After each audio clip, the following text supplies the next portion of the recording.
sobre tu corazón y las repetirás a tus hijos y hablarás de ellas estando en tu casa y andando por el camino y al acostarte y cuando te levantes. Y las atarás como señal en tu mano y estarán como frontales en tus ojos y las escribirás en los postes de tus casas y en tus puertas. Un llamado a acercarnos siempre a la palabra de Dios, a meditar en ella y a vivirla, a ponerla en práctica. Va a decir, bueno, ¿y qué tiene que ver esto con lo que estamos viendo? Estamos en el tema de la lección número 10, breve historia de la Biblia. Y el estudio de esto, hermanos, nos permite, nos ayuda a tener confianza en la palabra que ha llegado hasta nosotros. Por eso es importante estudiar este tema. Usted puede pensar de que no tiene un trasfondo espiritual, de que no le ayuda a crecer espiritualmente, pero si usted lo ve con unos ojos objetivos de entender que Dios ha guardado y preservado su palabra a través de los siglos hasta nosotros y que esa palabra es digna de confianza, esas traducciones que tenemos son dignas de confianza porque parten de manuscritos originales antiguos y que han sido verificados, revisados, criticados, contrastados y podemos decir que sí se acerca mucho a los autógrafos que se escribieron, ¿verdad? Entonces es por eso que entramos también en estos temas. Al hablar de Biblia tenemos que conocer estos aspectos, ¿verdad? Tal vez, por ejemplo, en el tema de ahora, tal vez no vayamos a ver ninguna citas bíblicas por ningún lado, sino información general acerca de los manuscritos, pero que, como decía, es importante que conozcamos esta información. Oremos, hermanos. Señor, agradecemos tu misericordia, tu amor, tu beneplácito de tenernos aquí en este lugar esta mañana. Gracias porque tú, Señor, has trabajado, te has manifestado a través de la historia, a través de los diferentes sucesos de la vida, Señor, para preservar tu palabra y que ésta llegue hasta nosotros. Ayúdanos a acercarnos, Señor, a esta información, entendiendo de que es también importante que conozcamos la historia de tu palabra. Y por eso, Señor, ayuda para que nuestra mente pueda estar abierta a asimilar esta información, a hacer tal vez, Señor, comentarios al final y las preguntas necesarias, porque, Señor, este tema sí es importante. Sé que no somos ninguno de nosotros especialistas en arqueología, en paleografía y en todos estos temas, pero, Señor, tú nos has dado información que considero suficiente para que podamos tener la confianza en tu palabra y poder acercarnos a ella siempre esperando, Señor, que tú nos hables a través de ella. En el nombre de tu Hijo Jesucristo. Amén. Bien, hermanos, entonces para ahora vamos a ver el tema número 2 y el número 3, si nos da el tiempo, copias de los manuscritos, va a ser lo primero, y luego cuál es el texto más idóneo, ¿verdad? Entonces lo que vamos a estar viendo ahora. En la lección anterior vimos información general acerca de los manuscritos originales, qué tipo de material se utilizó, cuál era el lenguaje en que fueron escritos, qué forma tenía, pero ahora vamos a estar viendo ya en algunos casos una información un poco más detallada acerca de esas copias de los manuscritos. Así es de que esa parte, el tema número 2, lo vamos a ver en dos temas distintos: los manuscritos del Antiguo Testamento y luego los manuscritos del Nuevo Testamento, ¿verdad? Son los temas que vamos a estar viendo. Entonces, la información que vamos a recibir ahorita es información sacada de materiales que normalmente uno no los anda leyendo todos los días, ¿verdad? Entonces, se hace necesario a veces investigar un poco acerca de esto, pero hermanos, es una información a la luz de los escritores, una información fidedigna, confiable, ¿verdad? La información que traigo, hay los que se encargan del estudio de estos temas, ellos revisan estos materiales y llegan a conclusiones a veces en medio de muchos debates. Así es de que adentrémonos entonces en esto, página 70 de nuestras lecciones, hablando de los manuscritos del Antiguo Testamento. El primero, voy a decirlo así, y voy a aclarar esto: en la lección ustedes tienen en un orden los manuscritos, ¿sí? ¿Verdad? El primero que tienen son los manuscritos del Qumran, después tienen la Septuaginta y por último tienen los textos masoréticos. Yo voy a empezar al revés. ¿Por qué voy a empezar al revés? Voy a dar la razón del por qué. Voy a ponerlos al revés para partir de los manuscritos más actuales para llegar a los manuscritos más antiguos. ¿Y por qué en este orden? Porque, y lo vamos a ver más adelante, cuando hablemos del texto macedonio, porque la mayoría de críticos consideran de que los textos antiguos son más fidedignos que los nuevos, ¿sí? Porque estaban más cerca de cuando fueron escritos originalmente, ¿verdad? Entonces, por eso vamos a empezar en este orden. No es de que Paul Washer esté equivocado cuando los puso en su manual. Él tenía el propósito de simplemente enumerarlos, ¿verdad? Y empezó del más importante al, digamos, más común, más corriente. Yo quise empezar al revés, pero por esa razón, para que veamos cómo a través del tiempo hemos ido llegando, gracias a Dios, a mejores descubrimientos o nuevos descubrimientos en base a mejores manuscritos por el tiempo en que fueron escritos. Entonces, el primero del que voy a hablar es el del texto masorético. El texto masorético fue editado, trabajado entre el siglo XV y el siglo XI después de Cristo. Me quedé ahorita pensando, estoy hablando del Nuevo Testamento del Antiguo por las fechas. El texto masorético, digo, fue trabajado desde el siglo V hasta el siglo XI después de Cristo, es decir, que ya fue en la época actual, ¿verdad? Ahí por el año 400 hasta el año 1000, estos textos estuvieron siendo trabajados, el texto masorético. Este texto masorético de la Biblia, hermanos, es el libro o es el texto más completo que existe.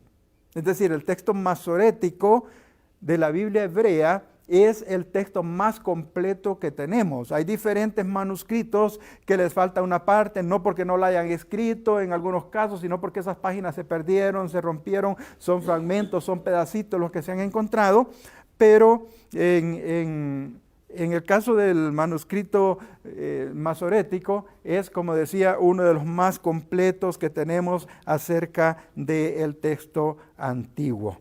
El texto masorético, hermanos, como existe actualmente, le debe mucho a una familia judía, es la familia Ben Asher, que ellos por 5 o casi 6 generaciones, desde la mitad del siglo VIII hasta la mitad del siglo X, jugó un papel de liderazgo importante en el trabajo masorético en Tiberíades. Es ahí, posiblemente es Tiberias, ¿verdad? En la región de Israel, donde este grupo de eruditos estuvieron trabajando para editar el texto masorético.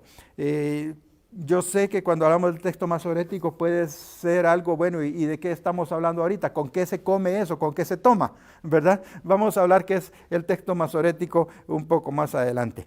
El texto masorético forma las bases para nuestras Biblias hebreas modernas, es decir, la mayoría de Biblias que tenemos han tomado como base el texto masorético para la traducción a nuestros idiomas.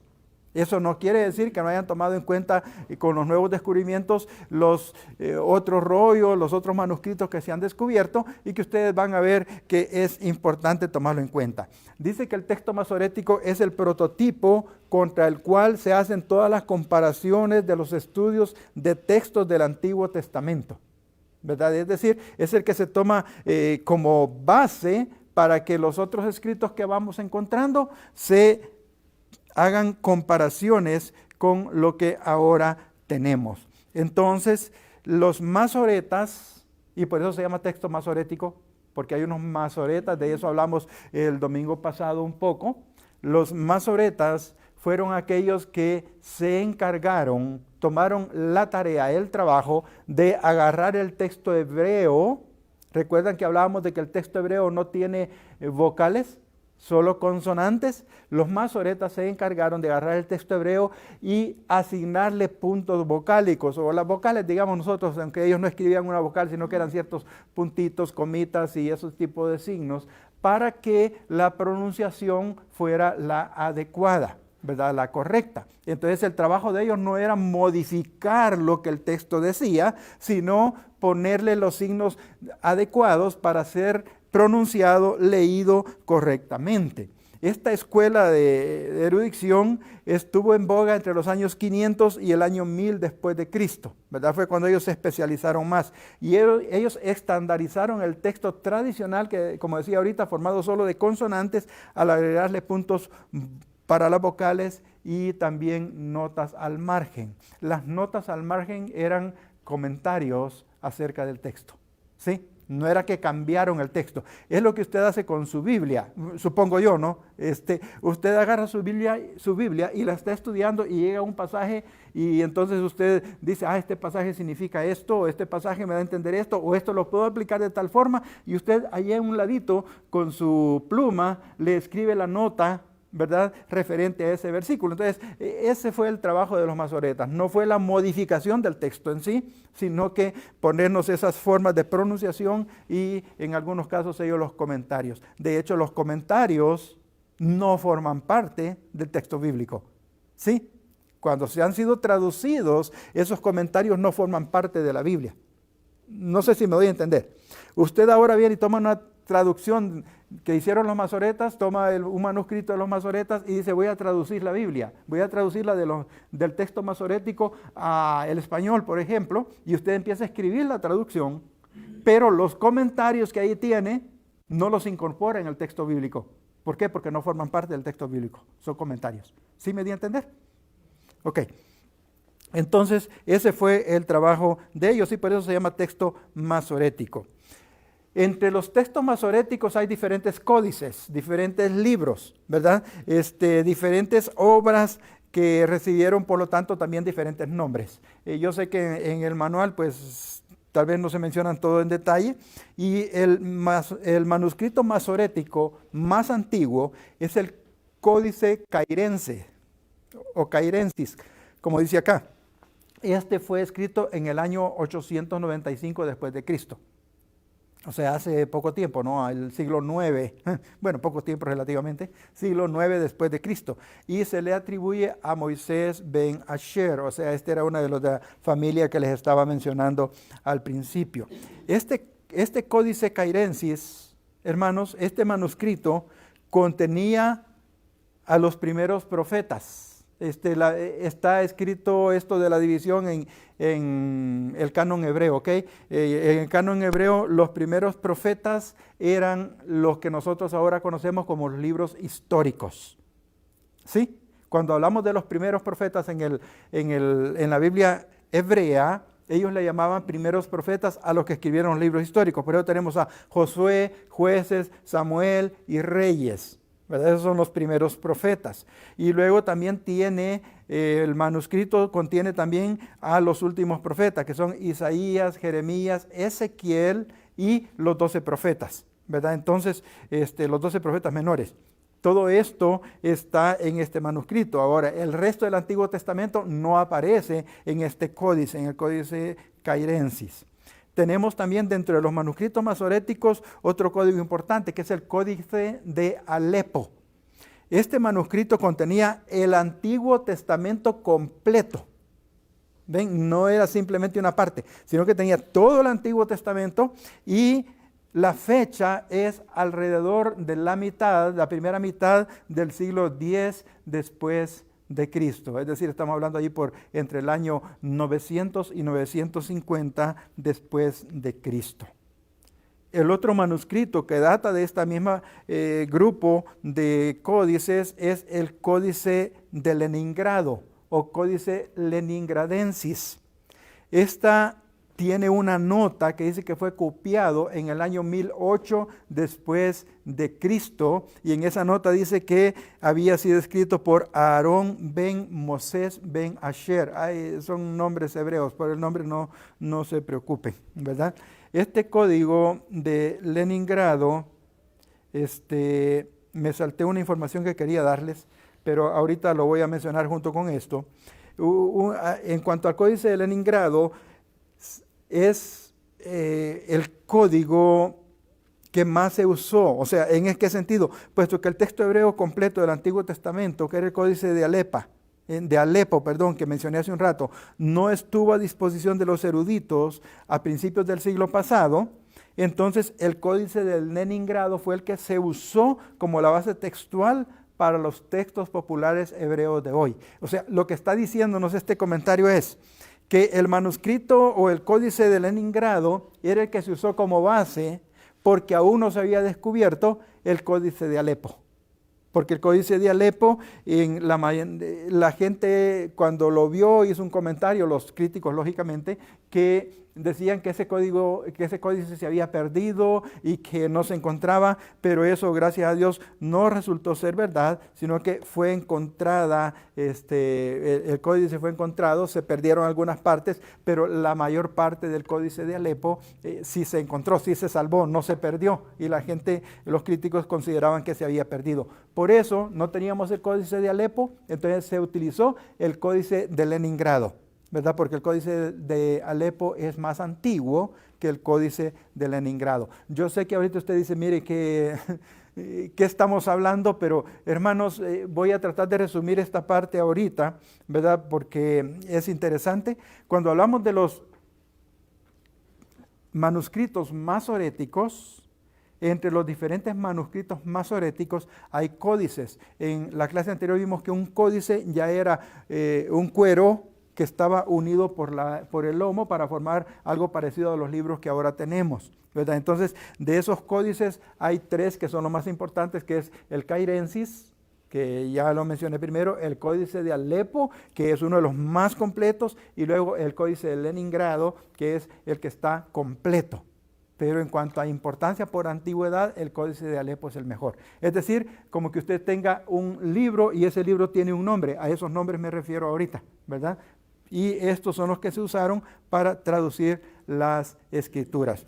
La siguiente imagen, esta imagen es una que tiene que ver con el códice de Alepo. Dice que este es tal vez el manuscrito existente más importante históricamente hablando del hebreo, el códice de Alepo. Y la otra copia es de la página 79 del códice de Leningrado, y esta parte del códice de Leningrado, la página 79, contiene Éxodo capítulo 15, versos 14 hasta el capítulo 16 y versículo 3. ¿Verdad? Entonces, es una muestra de los códices, quise traérselos y hay algunas imágenes de otros de los códices más adelante para que veamos la forma de escritura.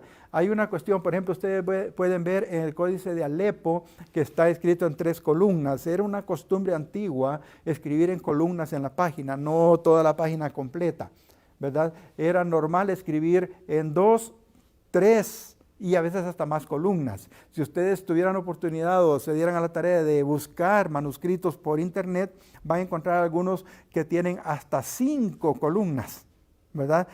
Hay algunos que en esas 5 columnas incluso tienen diferentes versiones o traducciones antiguas de la Biblia, donde van comparando texto con texto, y está muy bonito. Tiene usted 5 versiones en una sola página, por partes, lógicamente, ¿no? Entonces, era una costumbre, ¿verdad? Nuestras Biblias modernas, pues generalmente tienen 2 columnas por página, ¿verdad? Estas tenían a veces, como digo, hasta el 5.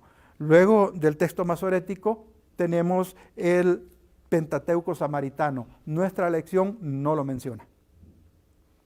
Como ustedes pueden ver, el nombre es de Samaria, no de Israel.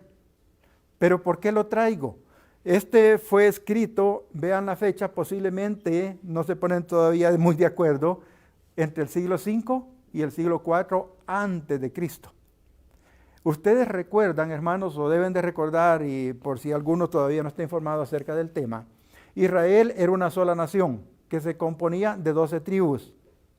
Cuando se dio cierto problema, una división ahí en el reino, en tiempo de Salomón hubo un pequeño aumento de impuestos, una pequeña carga de trabajo, y cuando su hijo tomó el reinado de Israel, el pueblo de Israel llegó y le pidió que por favor aminorara un poco la carga tributaria que Salomón les había puesto, los impuestos que Salomón les había puesto. Y la respuesta de Roboam fue: si ustedes sienten que los lomos de mi padre eran fuertes, yo quiero decirles que aún un dedo mío es más fuerte que los lomos de mi padre. Como quien dice, mi padre los trató bien, yo lo voy a tratar todavía más fuerte que él. Si él dice, si mi padre les trató con aguijones, yo los voy a tratar con escorpiones. O sea, les dijo una cosa incorrecta. Y claro, ya estaba en el plan de Dios, incluso ya Dios lo había anunciado, y el pueblo de Israel se dividió en 2. Una parte que fue el reino del norte y otra parte que fue el reino del sur. El reino del sur le quedó a la tribu de David, a la tribu a la que pertenecía David, la tribu de Judá. ¿verdad? Mientras que las otras 10 tribus se quedaron en el norte. ¿Por qué decimos las otras 10? Porque también la tribu de Benjamín se quedó allí en la misma zona en la cual la familia de David estaba reinando. Entonces, después de esto que hubo esa separación, hubo la deportación, y cuando los deportados que vinieron de la deportación en Babilonia regresaron a Israel, venían ahí también, regresaron un grupo de samaritanos, ¿verdad? Un grupo de judíos que habitaban la zona de Samaria. Ahora bien, ¿qué había pasado con Samaria? En Samaria habían quedado algunos judíos, sí, pero los conquistadores empezaron a traer gentes de otras naciones, ya no judíos, sino gentiles, y los trajeron a Samaria.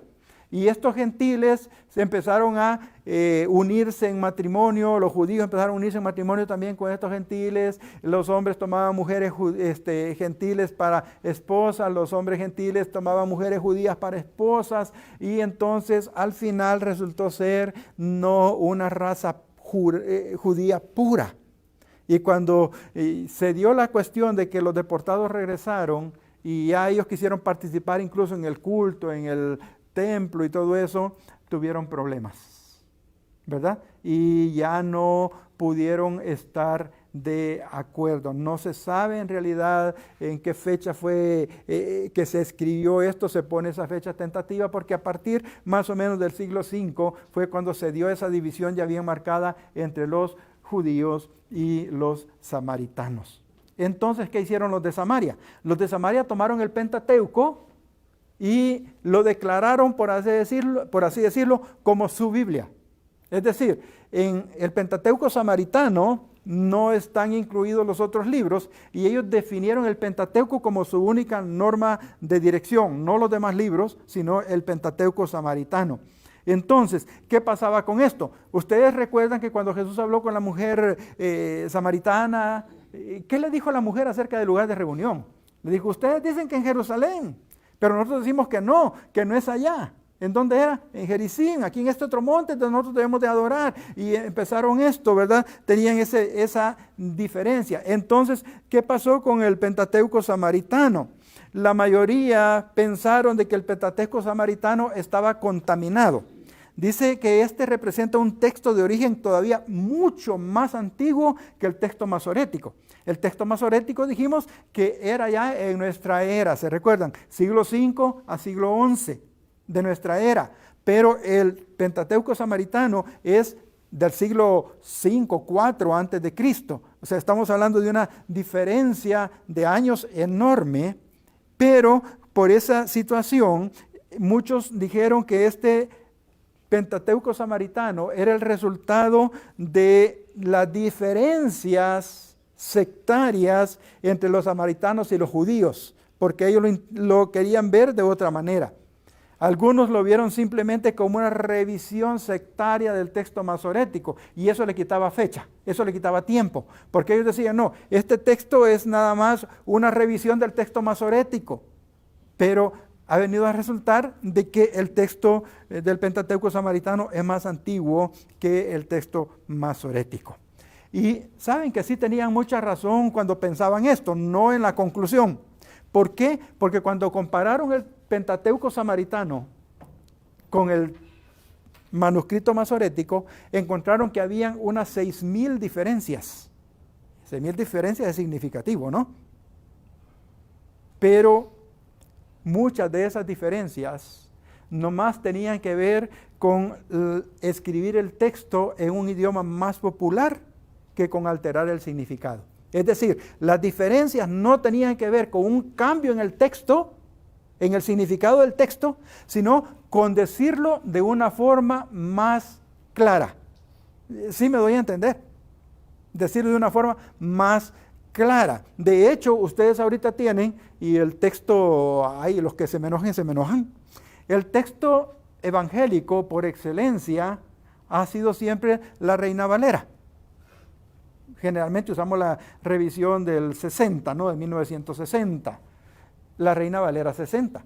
Pero ustedes ahora encuentran Biblias que tienen un lenguaje diferente. Está la Nueva Versión Internacional, está la Nueva Traducción Viviente, está la Biblia de las Américas, que es muy parecida a la Reina Valera, Pero lo que pretenden ya estas nuevas traducciones es actualizar el lenguaje, actualizar la forma en que nosotros decimos las cosas. Y eso fue precisamente una de las diferencias que había entre el Pentateuco samaritano y los manuscritos masoréticos. No había una diferencia en lo que decía, sino que lo hacía de una forma más clara. Las otras diferencias que se encontraron, que eran, sí, de cuestiones sectarias, por ejemplo, lo que decía de un monte y del otro, esos no eran temas significativos para decir, es algo que no está de acuerdo con el Pentateuco que usaba el pueblo hebreo. Ahora, lo menciono para que tengamos este conocimiento. Hasta ahorita, perdonen mi ignorancia en este sentido, no conozco que tengamos una traducción bíblica que nosotros usemos que descienda del Pentateuco samaritano. Lo aclaro, ¿verdad? Lo que nosotros tenemos es producto, por así decirlo directo, del pueblo judío, del pueblo hebreo. Muy bien, sigamos.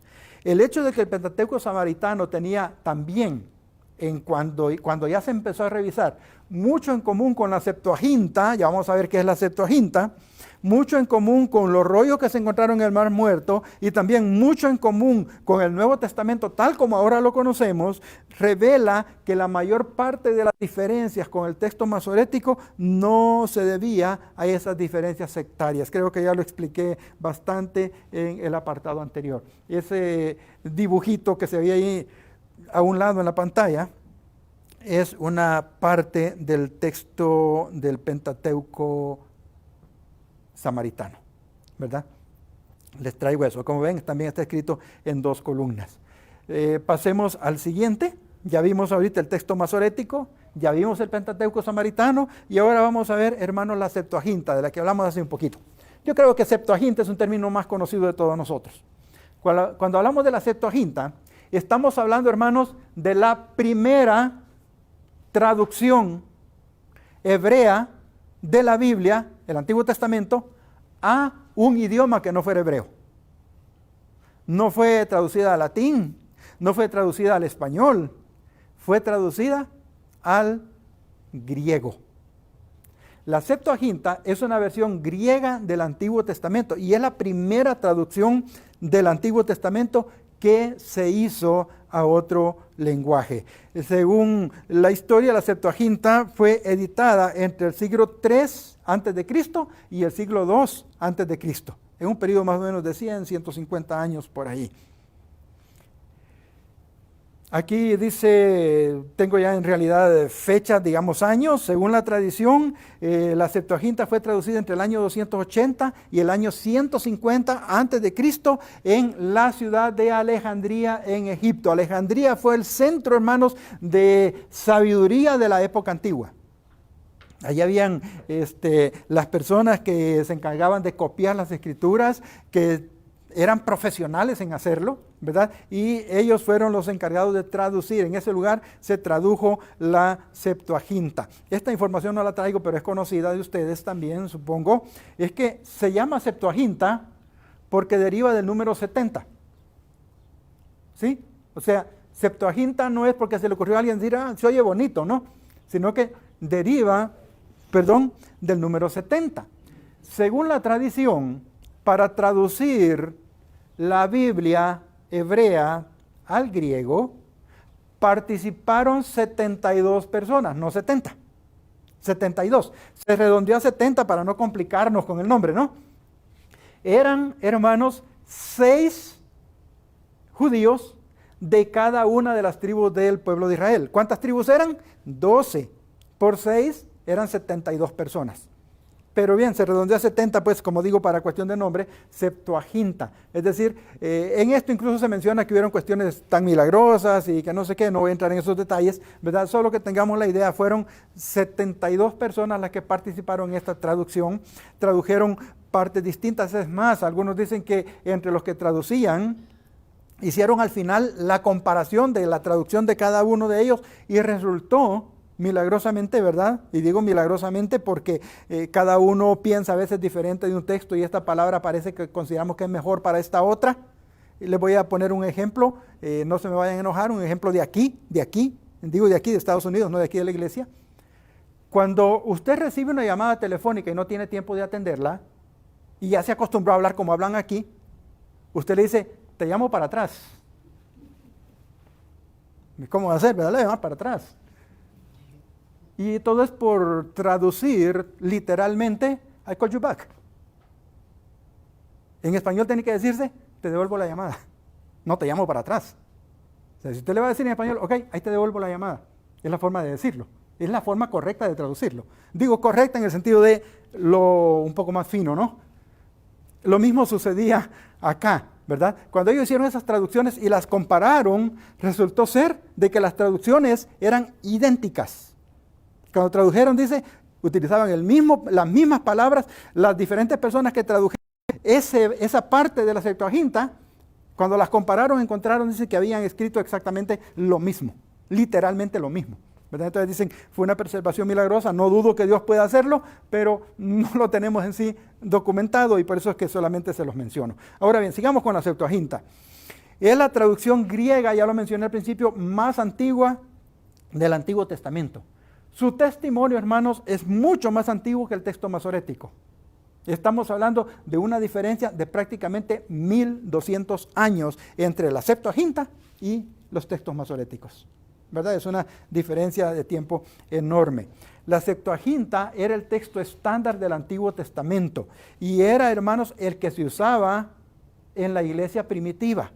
Cuando Jesús leía la Biblia y se le daba el rollo, generalmente se leía la versión de la Septuaginta. ¿Sí me explico? Se utilizaba la Septuaginta en la época, incluso ya en la época de Jesús, y la iglesia primitiva, la traducción bíblica que utilizaba era la Septuaginta. Y usted me va a decir, ¿y por qué usaba la Septuaginta? Si estaba escrita en griego, ellos eran hebreos, porque ya a esta época ellos sí conocían hebreo, pero ya el lenguaje que más hablaban entre ellos era el arameo, ¿verdad? Que era el lenguaje común, el arameo, y debido a que Jerusalén, Israel, pertenecía al dominio romano. Pero los romanos hablan latín, entonces usted ¿por qué hablan romano? Porque usted me está diciendo que hablaban griego. Porque primero los griegos conquistaron Roma y el idioma griego se extendió y el idioma griego era considerado, hermanos, el idioma más culto, más refinado de la época. Y en ese sentido, la misma Roma dejó el lenguaje griego como el idioma oficial, ¿verdad? En toda la región del Imperio Romano, y por eso en esa época hablaban arameo y griego, y la traducción completa que tenían del Antiguo Testamento era en griego y era la Septuaginta. Entonces era el texto más usado. Yo sé que vamos corriendo, de hecho ya me preocupé porque yo creí que me iba a sobrar tiempo. Después de la Septuaginta, vamos a hablar del papiro de Nash, que tampoco lo menciona nuestra lección. Esta fue escrito hacia el siglo II antes de Cristo. Y el papiro de Nash fue un papiro que se descubrió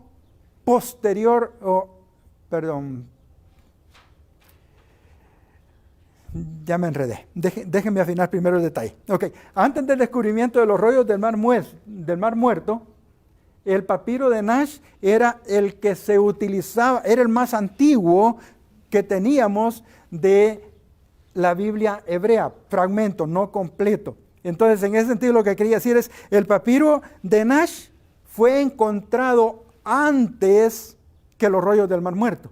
O sea, se tenía desde antes. Y la fecha es más o menos la misma en que se datan los rollos del Mar Muerto. O sea, más o menos la misma fecha. Los rollos del Mar Muerto nos referimos también a los rollos del Qumran, que es el mismo tipo de rollo. Entonces, este documento, el papiro de Nash, contiene una copia de los 10 mandamientos que está dañada. No está que el texto esté dañado, o sea, que el texto no sirva, sino que el papel, el manuscrito, el papiro o lo que hayan utilizado está dañado, a eso se refiere. Y además de eso, contiene parte de Deuteronomio 5, 6 al 21 y también contiene la Shema, ¿verdad? Que está desde el Deuteronomio 6, verso 4, hasta donde yo terminé de leer al entrar a la clase. Entonces, este es todavía más, digamos, más o menos de la misma fecha del Qumran. Vamos a entrar ahora a los rollos del Mar Muerto.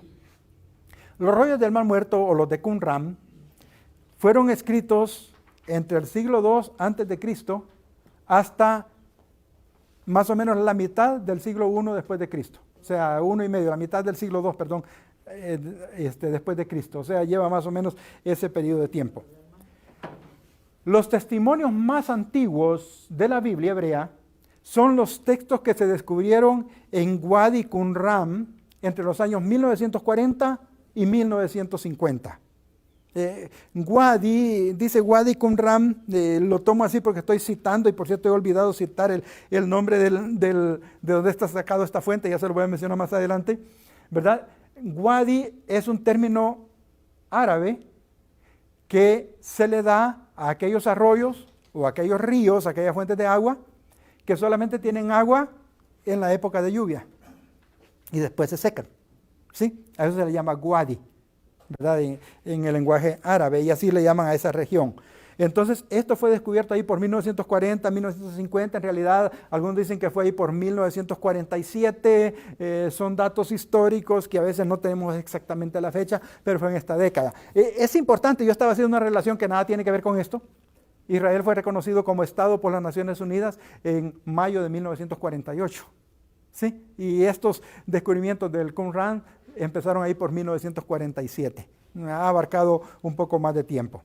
La importancia mayor de los rollos del Mar Muerto es el descubrimiento de manuscritos bíblicos que están fechados con 300 años después que se cerrara el canon del Antiguo Testamento. ¿Qué estamos diciendo con esto?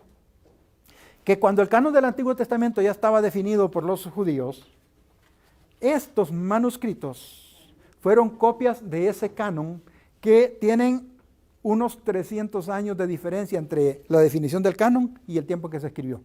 O sea, muy cerca, me refiero a cuando ya el canon del Antiguo Testamento estaba cerrado. Esto lo hace 1000 años más antiguos que los que hasta entonces conocían los eruditos bíblicos, que era el código, el manuscrito masorético, ¿recuerdan? ¿Verdad? Más o menos 1000 años más antiguos. Y a uno de los documentos que se le ha dado más importancia, más propaganda de los encontrados en el Qumran es el rollo de Isaías. ¿Y saben por qué se le ha dado tanta importancia al rollo de Isaías? Porque es un rollo completito del libro de Isaías. La alta crítica dice que Isaías no fue escrito por un Isaías. Los más conservadores mencionan que eran 3 Isaías. Es decir, tal vez un Isaías y 2 personas que hicieron pasar por Isaías y que siguieron escribiendo. Otros de la alta crítica incluso iban a decir que eran 5 Isaías los que escribieron el libro de Isaías. O sea, ¿por qué menciono esto? Porque ellos lo que tratan de hacer es desvirtuar el hecho de que la palabra de Dios ha sido preservada. Porque a la alta crítica no le interesa tanto probar las escrituras, sino encontrarle errores a las escrituras. Y por eso me da tristeza la alta crítica. Entonces, ellos dicen esto. Ahora, con haber encontrado el rollo de Isaías completo, un solo libro, sin lugar a dudas, nos está enseñando que desde el principio fue un solo libro. No hubieron más escritores, solamente uno. Sí me explico por qué y se le ha dado más propaganda, más publicidad. Todos los rollos, todo lo que se ha encontrado en el Mar Muerto ha sido fragmentos de todos los libros de la Biblia hebrea. 38 libros, no 39, como nosotros lo tenemos, para ellos son menos, ¿verdad? Porque el libro de Samuel, Reyes y Crónicas en la Biblia hebrea son un solo libro. Nosotros lo tenemos dividido en 2 partes, pero allá es un solo libro. Entonces, en los rollos del Mar Muerto se han encontrado manuscritos de toda la Biblia, excepto de Esther. O sea, en los rollos del Mar Muerto no hay ningún fragmento del libro de Esther. Por eso decía 38 para nosotros, ¿verdad? No hay 39, hay 38 ahí, porque el libro de Esther no se ha encontrado ningún pedacito, ni siquiera del libro de Esther, ¿verdad? Y todos los demás están ahí. Esa es una muestra, hermanos, del libro de Isaías, el rollo de Isaías, encontrado en las cuevas del Qumran. Aparte de los rollos del Mar Muerto, casi no existen testimonios del Antiguo Testamento hebreo que hayan sido escritos en realidad en lengua hebrea. No sé si se oyó claro, está escrito así porque lo copié textual, o sea, esto no lo he modificado, es una cita textual del material consultado. Y lo que está diciendo es que aparte de los rollos del Mar Muerto, no tenemos, hermanos, escritos que se hayan hecho en el lenguaje hebreo antiguo. Todo lo que tenemos ya es en el lenguaje hebreo más nuevo, pero los del Qumran están escritos en el hebreo más antiguo. ¿Sí? ¿Verdad? Y esa es una de las cosas más importantes de estos rollos. Debido a esto, tal vez los rollos del Mar Muerto sean uno de los descubrimientos arqueológicos más importantes que jamás se hayan hecho. No quiero entrar en detalle de cómo se descubrieron porque hay mucho ahí de qué hablar. El texto más antiguo que encontramos entre los rollos del Mar Muerto son un fragmento del Éxodo que data del año 250 antes de Cristo. Otra vez, 1200 años antes que los manuscritos masoréticos. Y el rollo de Isaías que les mostré hace un momento la fotografía, que es del año 100 antes de Cristo. ¿Verdad? Entonces, hemos cubierto ya los manuscritos que nuestra lección nos menciona acerca del Antiguo Testamento y les incluí otros ahí para información general. Hay más manuscritos, hermanos, no solamente son estos. ¿Sí? Hay otros manuscritos que no han sido mencionados precisamente por la importancia, ¿verdad? Son más importantes algunos que otros. No porque la Biblia tenga más valor en unos casos que en otros, sino, decíamos, por la antigüedad y la fidelidad del texto. Vamos a pasar a hablar ahora, ¿sí me quedan tiempo? ¿Ya no me queda tiempo? ¿Sí? Ok. Vamos a pasar a hablar ahora de los rollos del Antiguo Testamento. La clasificación general de los manuscritos. Paul Washer nos presenta una división acá y él pone incluso hasta el material. Ya vamos a ver. Por ejemplo, él dice los papiros, eso estamos en la página 70 del libro. Los papiros, dice, lo pone como clasificación, fueron escritos entre el siglo II y el siglo III después de Cristo. Y bueno, la característica dice que están escritos en papiro, es lógico por el nombre, ¿no? La otra división son los manuscritos unciales, que fueron escritos del siglo IV hasta el IX. La característica principal de los manuscritos es que fueron escritos todos en letra mayúscula. Letra mayúscula y no tiene división de palabras. Es decir, una palabra fue escrita detrás de la otra, unida, no separada. Si usted consultó su lección, ahí tiene una muestra de un texto uncial. Luego, los textos minúsculos, siglo IX hasta el siglo XV. Estos ya fueron escritos utilizando letras minúsculas, ya había separación de palabras entre ellos, ya había signos de puntuación. Esa es la diferencia entre los dos textos. Las palabras son las mismas, no más que las otras están separadas. ¿Verdad? Y esta, hermanos, es la clasificación más, diría, adecuada, la que más se usa, que es decir, ok, los manuscritos eran de dos tipos, eran unciales y minúsculos. Unciales todos en mayúsculas, sin signos de puntuación, todo unido, y los minúsculos en la forma de oración que nosotros ahora conocemos, con signos de puntuación y todo lo demás. Entonces, los descubrimientos arqueológicos recientes han encontrado documentos, manuscritos del Nuevo Testamento, que tienen un intervalo de solo 30 años entre esa copia y el manuscrito original. Es decir, están tan cerca de los acontecimientos que, ¿cómo podemos decir? Tienen mucho de falso. Claro que no, ¿verdad? En la actualidad tenemos más de 6,000 copias manuscritas del Nuevo Testamento griego o porciones del mismo. Si lo comparamos con la Ilíada de Homero, solamente hay 650 manuscritos. 10 veces más el Nuevo Testamento. Y si usted consulta otras fuentes del Nuevo Testamento, va a encontrar de que se mencionan hasta 23,450 manuscritos, porque no solamente hay manuscritos griegos, sino también en otros idiomas que son antiguos y que están de acuerdo con el Nuevo Testamento griego, ¿verdad? Pero aquí nos hemos quedado solamente con el griego. Y este libro que se llama El origen de la Biblia, escrito por Philip Wesley y Rafael Alberto Serrano, es de donde he tomado la mayor parte de la información que ahorita les estoy transmitiendo. ¿Ok? Ahora, el detalle de los manuscritos que tenemos en nuestro manual no son de manuscritos específicos. Voy a aclarar este punto. Sino que son de familias de manuscritos.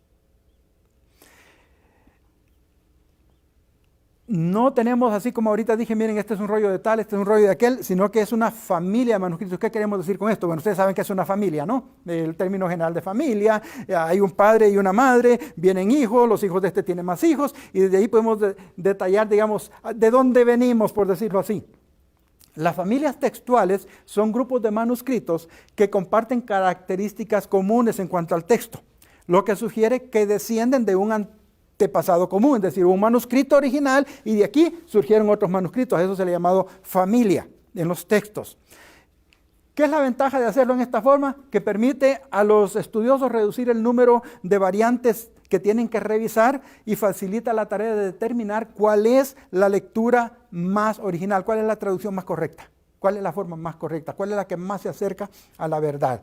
Yo tengo mis reservas, pero como yo no soy arqueólogo, ni paleógrafo, ni nada de esto, mi opinión en este sentido no vale. Pero yo digo, ok, si yo agarro un grupo de familia, agarro un grupo de manuscritos y digo, estos son de la misma familia, no lo voy a revisar todos porque son de la misma familia, puede ser que algunas cosas se me queden que no estaban en el que yo usé para revisar eso. Pero bien, ese es mi pensamiento, ¿verdad? Los críticos textuales dicen, no, ahí andamos bien en esta clasificación hecha. La primera familia que nos menciona es el texto bizantino, ¿verdad? Y el texto bizantino se usó desde el siglo VII después de Cristo hasta la aparición de la imprenta, ¿verdad? Estamos hablando de un periodo de unos 900 años más o menos, un poco menos, perdón, me fui muy arriba, ¿verdad? Fueron más o menos unos 500 años, ¿verdad?, en que estuvo usándose. El texto bizantino agrupa la mayor cantidad de manuscritos, es el que tiene más manuscritos de todos los demás.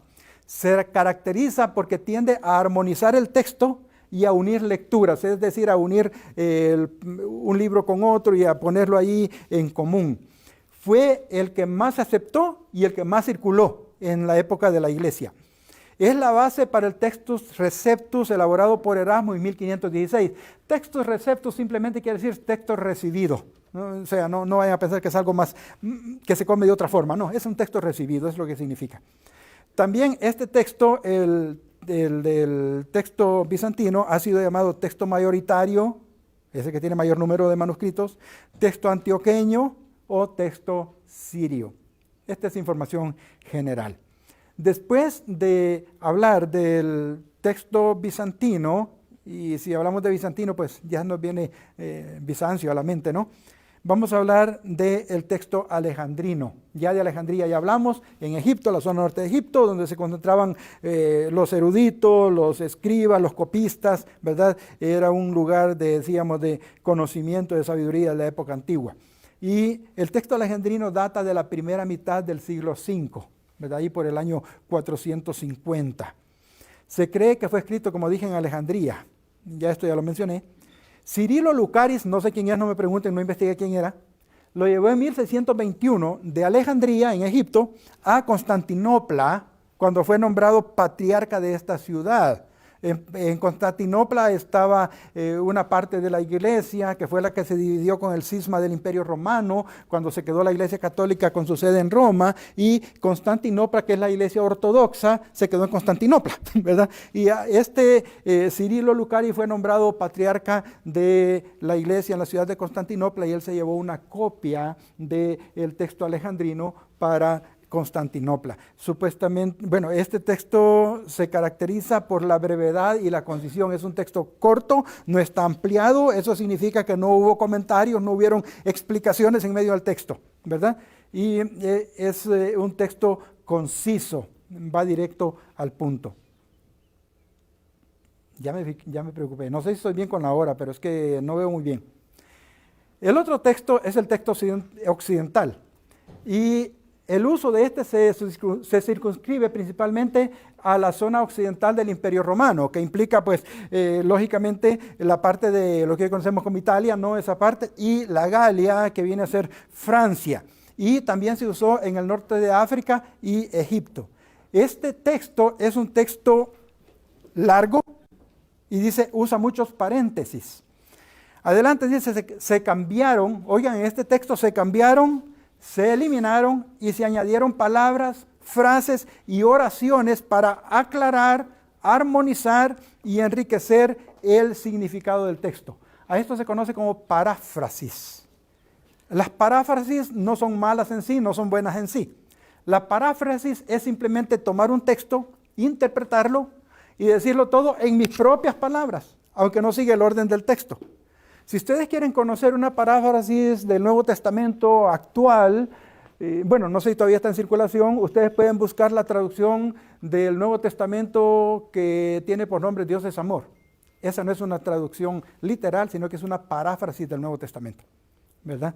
Entonces, eso es lo que tiene y por eso que el texto es un poco más largo. Luego, el texto occidental, ¿verdad? El texto cesareo, ¿verdad? Este texto también se supone que fue escrito en Egipto, de eso se llama texto egipcio. Tengo 5 minutos, vamos a correr un poco.